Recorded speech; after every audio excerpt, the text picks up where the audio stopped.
iyadoo bilihii ugu danbeeyayba ay ka jireen kacdoono gobolada Sanaag iyo Sool taas oo bulshada goboladaasi muujinayeen inay ku midoobaan kana baxaan labada maamul ee sheegta waa Puntland iyo Somaliland ayaan warbaahinta Somali Cable la dhex qaadnay dadweynaha ku dhaqan magaalada Xingalool ee gobolka Sanaag si aan wax uga ogaano rabitaanka shacabka iyagoo warbaahinta la hadlayay ayaa waxay soo dhaweeyeen jaaliyadii dhawaan ku midowday Minnesota gobolada Sool iyo Sanaag sidoo kale baaq waxay u direen cuqaasha iyo waxgaradka iyo dawladda federaalka ah ee Soomaaliya inay wax ka qabtaan labada gobol ee la mideynayo waxaan rabnaa halkan inaan ka sii keenno baaq ku aadan shirkii ay ku midoobeen walaalaha Maakhir iyo Khaatumo oo ka dhacay Manabolis shirka inaanu taageerno midowga la midoobay baan soo dhaweynaynaa anagoo ka tirsan dadweynaha gobolka Sanaag gaar ahaan degmada Xingalool waxaan rabnaa shirkaasi taxadir leh oo aad iyo aad looga fikiray ayaan soo dhaweynaynaa waxaan kale oo doonaynaa inaan halkan baaq uga jeedino dawladda dhexe madaxweyne Farmaajo iyo ra'iisul wasaare Khayre inay arrinta si habboon ay ka yeelaan oo ay u soo gurmadaan gobolada kan aqbalaanna maxay heshiiska ay ka gaareen waxaan soo dhaweynayaa shirka Minnesota ka dhacay aad baan u soo dhaweynaa ay isugu tageen aqoonyahanka iyo qurba joogtu iyo beelaha ku walaaloobay mabda'an iyaga dadka halka isugu tagay aad baan u soo dhaweynaa baaqooda iyo garashadooda iyo go'aankay gaareen waan soo dhaweynaynaa dad walaalo ah bay ahaayeen awalba taladu yara ka yaacsanay haday tashadeen waan soo dhaweynaynaa aad iyo aad baan halka uga soo dhaweynaynaa hadaan nahay anaguna gobolada arrinta Sool iyo Sanaag waxaanu jecelahay awalba gubasha dhawaan haynay waanu ku hawlanayn dareenadeeda waa dad lala socday waxaanu baaq u jeedinaynaa labaad federaalka waxaan leenahay arrinta iyada gacan qabasho iyo soo dhaweyn iyo taageero ayaanu hadaan odayaasha nahay aad iyo aad u codsanaynaa si degdeg ah in wax loola qabto isku waxa leeyahay birta loo sii waqtiga hal ilaaliyo aburitaanka beelo ku tashadeen hal ilaaliyo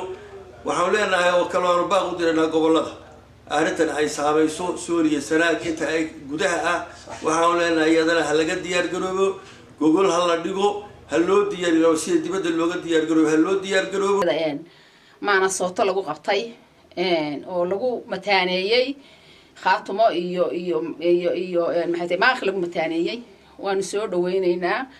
boqolkiiba boqol dadka ka soo shaqeeyayna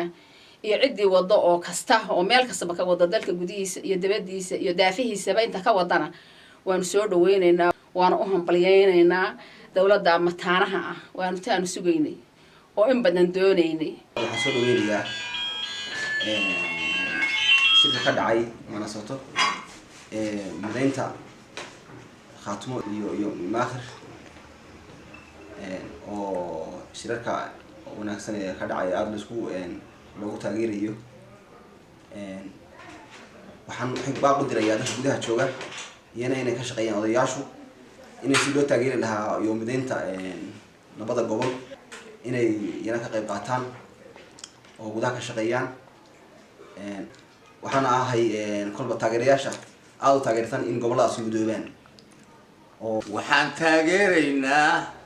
Sool iyo Sanaag jaaliyada isugu tagtay Mareykan iyo meel kasta ay joogaan oo midoobay oo Minnesota isugu yimi oo ra'yigooda aan Minnesota iyo muuqaalkooda aan ka aragnay baan soo dhaweynaynaa ra'yiga ay u soo jeediyeen Sool iyo Sanaagna waanu qaadanay waanu ayidnay horena gacantaanu ugu haynay waanu ku hawshaysnayn walaala jira waasiin soo dhaweynaynaa aad iyo aad baanu idin soo dhaweynaynaa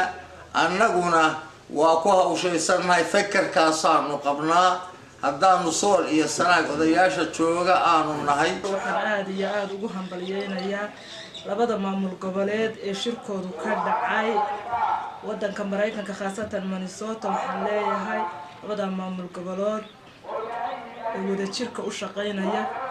ee isu tagay ee arrimahooda iyo aayahooda ka tashaday aad iyo aad baan ugu hambalyeeynayaa waxaan baaq u soo jeedinayaa dhammaan bulsho weynta labada maamul goboleed si ay ula shaqeeyaan dalkii iyo dabadii ay isugu xidhmaan sidoo kale waxaan baaq u dirayaa dowladda federaalka inay iyaduna labada maamul goboleed wixii ay ka geysan karto xoojintooda iyo dhisidooda iyo la shaqayntooda inay nagala qayb qaataan. Cabdifitaax Kabayare, Somali Cable TV, magaalada Xingalool.